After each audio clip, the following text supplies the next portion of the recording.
How to Get Voice Work. Networking Can Help Kickstart Your Voiceover Career by Retina.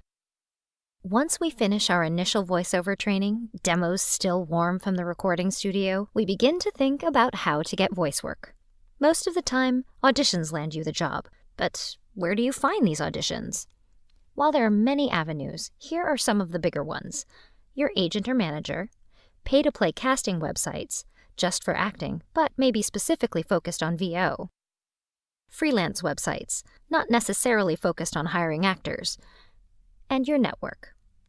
Let's focus on that last bullet point, your network.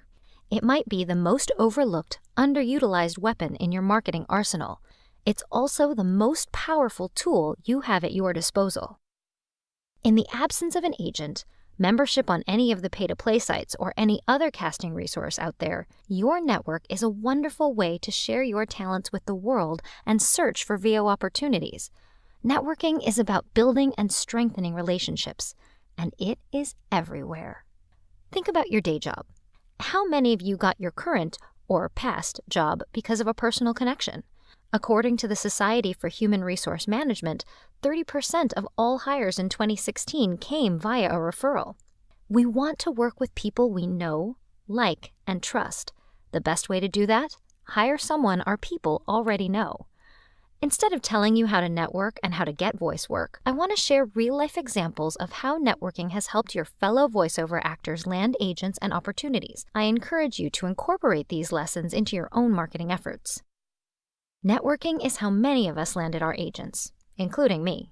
None of my agents came to me through a cold call. In fact, my first round of reaching out to agents in Los Angeles was a bust. Out of 20-plus mailings and emails, I got 0 responses. A few months later, one of my friends from a VO class offered to introduce me to his agent. We all met for lunch and friendly conversation, and then several weeks later, I was invited to sign with that agency. Networking is how many of us discover how to get voice work. Alex Weitzman's day job as a virtual assistant ended up landing him a voiceover gig without even having to audition.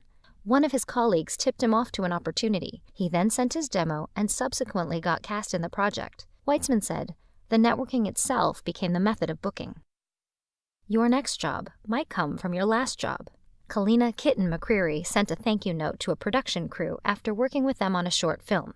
The first assistant director had a voiceover project and ended up hiring her to work on it.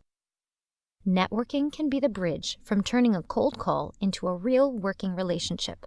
Montes reached out to a voice coach to inquire about his courses and ended up having a conversation about his experiences. Michael sent the coach his demo and a brief summary of his training. The voice coach also turned out to be a casting director and ended up sending Michael auditions that later turned into work. Networking helps us help others. Networking isn't about what you can take from a relationship. It's really about what you can give. Tamara Lilly saw a post in a VO-focused Facebook group looking for an actor with a specific regional accent for an e-learning project and knew someone who fit the bill. She introduced him to the company, and he booked the gig. He also suggested she submit her work to that company for future reference. Networking has karma. In a great postscript to Tamara's story, she said, 3 months later, they gave me a gig and have turned into my best repeat client. Results from networking may take time. Be patient. LA-based voice actor Tracy Rooney has a great story from her on-camera work. She said, "I sent a postcard to the casting director for One Life to Live. She had seen me perform, but hadn't brought me into audition. After sending a postcard, she booked me without an audition for an under 5 role that recurred and recurred. When I walked into her office, my postcard was still on her desk. Tons of people could have played that role, but I was the one that sent the postcard that day that reminded her I existed." Networking can pay off in unexpected ways and in its own time. Networking is really shorthand for relationship building. Connections are made via events or social media, but relationships grow over time through repeated, authentic contact and a willingness to help and be of service. Most actors I spoke to said they reached out to their network anywhere from once a month to once per quarter. However you choose to do it, be consistent. If you need help creating a system, I wrote an article about staying on top of staying in touch. You can catch the link on the website. Time to write your own success story. Take a second and think about your world and the people and groups you interact with on a regular basis. Here are a few ideas just to help you get started. Your 9-to-5 job, classes you've taken, alumni associations, your friends and family, social media groups. From those groups, can you come up with a list of at least 10 people you can reach out to about your voiceover work? Craft a brief note, make a call, or send a postcard and get the process started. I'd love to hear what results you get. Break a lip out there.